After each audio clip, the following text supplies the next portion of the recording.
छोटे से गांव में एक किसान अपने परिवार के साथ रहता था। उसका नाम रामू था। वह बहुत ही मेहनती और ईमानदार व्यक्ति था। हर रोज सुबह जल्दी उठकर वह अपने खेतों में काम करता।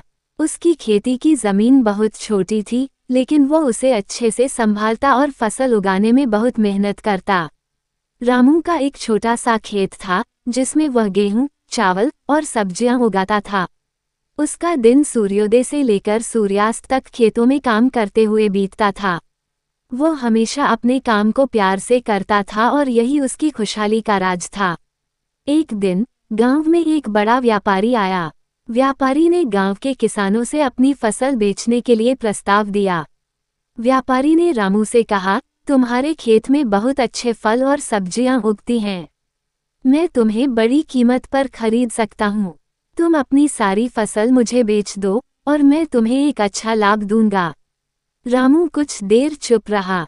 उसने व्यापारी से कहा, आपकी बात सही है, लेकिन मैं अपनी मेहनत से उगाई गई फसल को सिर्फ पैसे के लिए नहीं बेच सकता। मेरे लिए खेतों में काम करना एक तरह से पूजा जैसा है। मैं इस फसल को न केवल अपने लिए, बल्कि अपने परिवार के लिए भी उगाता हूँ। यह मेरी जिंदगी का हिस्सा है। मैं अपनी मेहनत और ईमानदारी से इसे उगाता हूँ और यह मेरे लिए मूल्य से कहीं ज्यादा महत्वपूर्ण है। व्यापारी थोड़ी देर चुप रहा, फिर उसने कहा, तुम समझदार हो, लेकिन क्या तुम नहीं समझते कि ज्यादा पैसा तुम्हारी जिंदगी को और भी आरामदायक बना सकता है? रामू हंसी और बोला, पैसा आराम दे सकता है, लेकिन अगर मेहनत और ईमानदारी से जीने का संतोष नहीं होगा, तो पैसे का कोई मतलब नहीं। मुझे अपने काम से संतोष मिलता है और यही मेरे लिए सबसे बड़ा इनाम है।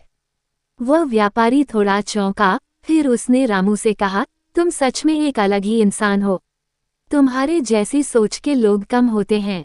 रामू ने मुस्कुराते हुए कहा, सच में खुशी पैसों से नहीं, बल्कि मेहनत से मिलने वाली संतुष्टि से आती है।